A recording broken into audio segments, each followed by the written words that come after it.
जय शनिदेव जय श्री राम भाइयों। आज का जो हमारा विषय है गुप्त धन कैसे निकाला जाए, इसके ऊपर आज हम चर्चा करने वाले हैं, विश्लेषण करने वाले हैं। अगर आपने चैनल को सब्सक्राइब नहीं किया, फॉलो नहीं किया, तो सबसे पहले चैनल को सब्सक्राइब करिए, फॉलो करिए, लाइक करिए, शेयर करिए।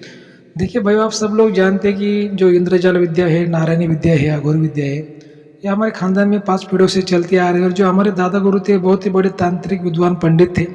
इसी वजह से जो हमारा जो तंत्र मंत्र का जो चैनल है, इस पर हमेशा हम सही जानकारी देने की कोशिश करते हैं।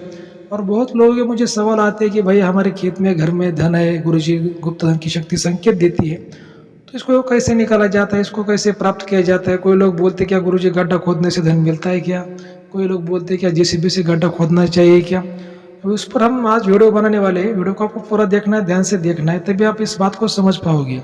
अभी देखिए, जो जमीन के अंदर जो गुप्त धन होते हैं, जो खजाने होते हैं, वो कोई कुदरत के नहीं होते, प्रकृति के नहीं होते, वो किसी इंसान ने रखे हुए होते हैं। अगर कोई भी इंसान अपना धन रखेगा तो उसकी सेफ्टी जरूर करेगा।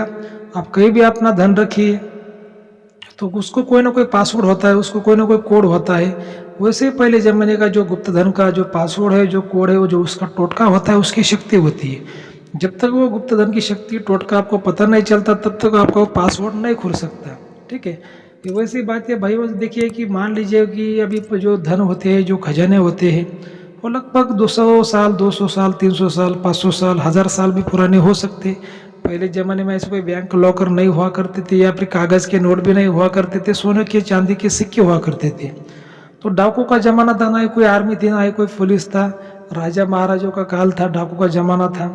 तो लोग क्या करते थे, बड़े बड़े पैसे वाले शाहूकार हो या फिर कोई गरीब भी हो, तो जमीन के अंदर गड्ढा खोद के धन को छुपाए रखते थे। उस पर कोई ना कोई छोटा मोटा बिच्छू का हो, सांप का हो, किसी औरत का हो, जितना बड़ा धन होगा उतना बड़ा उसका टोटका होता है। जैसे जितना बड़ा घर होगा उतना ही घर का बड़ा गेट होता है, उतनी उसकी सुरक्षा होती है, उतना ही बड़ा वो घर का ताला होता है। वैसी बात है। तो जितना बड़ा धन होगा उतना ही बड़ा उसका टोटका होगा, शक्ति होगी।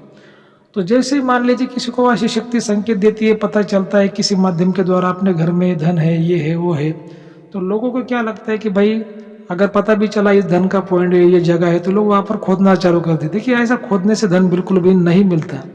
धन कैसे मिलता है, जो शक्ति है पहले आपको पता करनी है।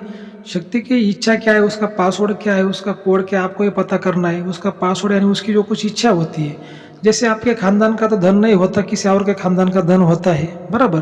तो जैसे मान लो कि भाई अगर किसी दूसरे के खानदान का धन है, तो शक्ति क्या है, आपको देगी जरूर, लेकिन आपसे कुछ ना कुछ तो लेगी।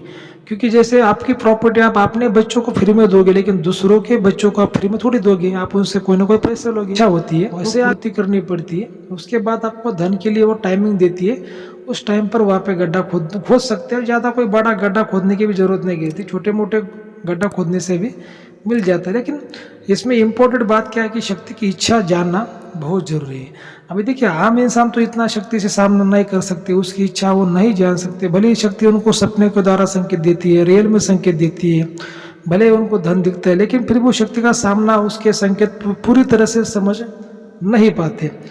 तो क्या है कि आप जब अच्छे गुरु का जब सलाह लेते हो, अच्छे तांत्रिक की आपको पहले तो सलाह लेनी है। किसी फ्रॉड तांत्रिक की, फ्रॉड गुरु की आपको सलाह नहीं लेनी है, अच्छे की लेनी है। और उसके बाद में फिर वो शक्ति को आपको पूछना है, उसकी इच्छा आपको जाननी है, उसकी अभी शक्ति की इच्छा क्या हो सकती है। पूछते गुरु जी शक्ति की जो इच्छा हो क्या हो सकती है। अभी देखिए, शक्ति की इच्छा कुछ भी हो सकती है। जैसे आप उसको, उसकी इच्छा पूर्ति करने के लिए आपको 1 रुपये का खर्चा आ जाए, या फिर आपको लाखों रुपए का खर्चा आ जाए, या फिर आपके पास में करोड़ रुपए होकर भी आप उसकी इच्छा की पूर्ति ना कर पाए। ऐसे कोई वो बात मांग सकती है, लेकिन उसकी इच्छा की पूर्ति होना बहुत जरूरी होती है। जब शक्ति की इच्छा की जब पूर्ति होती है, तभी शक्ति आपको देने के लिए मंजूर हो जाती है, राजी हो जाती है। और जब उसकी हम इच्छा की पूर्ति करते हैं, फिर शक्ति वहाँ से चली जाती है, उसको मोक्ष मिलता है, आपको आशीर्वाद देती है, और जो धन, जो खजाना आपको मिल जाता है। फिर आप कुछ उसमें दान धर्म में खर्च कर सकते हैं, बाकी आपके घर परिवार में आप खा सकते हैं। लेकिन लोग गलती कहाँ करते हैं, शक्ति को ना ही पूछते हैं, ना ही उसकी परमिशन लेते, सीधा गड्ढा खोदते हैं। उसके बाद में धन जगह छोड़ देता है, धन मिलता नहीं है, धन काला पड़ जाता है, शक्ति नुकसान कर देती है, किसी को मार देती है। मतलब ऐसा कोई नेगेटिव बातें होती है, सब काम विफल हो जाता है। और ये शक्ति की इच्छा जानना कोई छोटे मोटे तांत्रिक का काम नहीं होता। छोटे मोटे तांत्रिक क्या करते हैं, शक्ति की इच्छा तो जान लेते हैं, लेकिन शक्ति उनको गुमराह कर देती। शक्ति की ऐसी खुलेआम उसकी इच्छा पूछी नहीं जाती। शक्ति की जो इच्छा है जो पवित्र अग्नि में उसको पूछा जाता है, पवित्र हवन में शक्ति की इच्छा पूछी जाती है, तब शक्ति आपको बराबर बता देती है कि भाई कैसे करना है, क्या करना है। क्योंकि अगर आप शक्ति को ऐसी खुली हवा में आप पूछोगे ना, तो शक्ति आपको बता तो देगी, लेकिन वो गारंटेड बात नहीं बताएगी।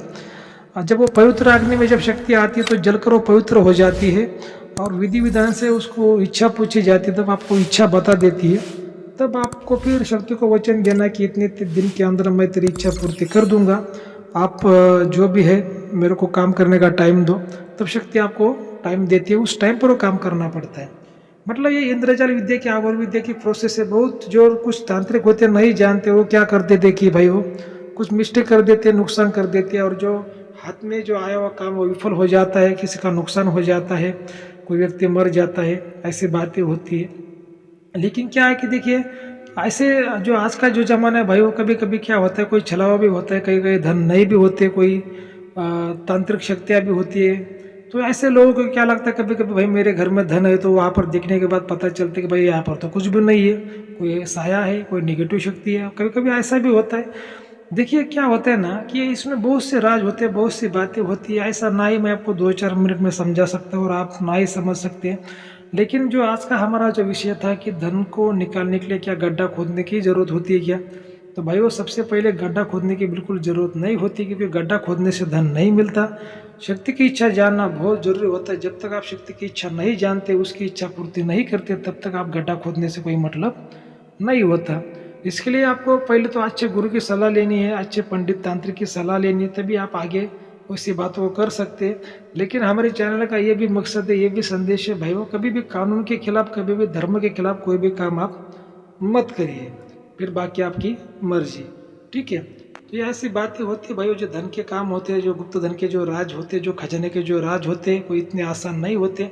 क्योंकि अगर किसी को खजाना मिल जाए तो उसकी आने वाले 100 पीढ़ियाँ, लगभग 50 पीढ़ियाँ, 100 पीढ़ियाँ उसकी बैठकर खा सकती है। तो इतना बड़ा खजाना अगर किसी को मिलना है तो उसमें नसीब, उसमें भाग्य, कुल देवता का आशीर्वाद, सब कुछ देखना पड़ता है। जिस गांव में काम कर रहे हैं उस ग्राम देवता का भी आशीर्वाद लेना पड़ता है। बहुत सी बातों को देखा जाता है। कभी भी लालच में काम नहीं किए जाते, कभी भी जल्दबाजी में काम नहीं किए जाते। ऐसे कामों में सब्र रखना पड़ता है। तो ठीक है, अगर आपको आज का वीडियो अच्छा लगा है तो अपने चैनल को सब्सक्राइब करिए, फॉलो करिए, लाइक करिए, शेयर करिए। जय शनिदेव, जय श्री राम, धन्यवाद।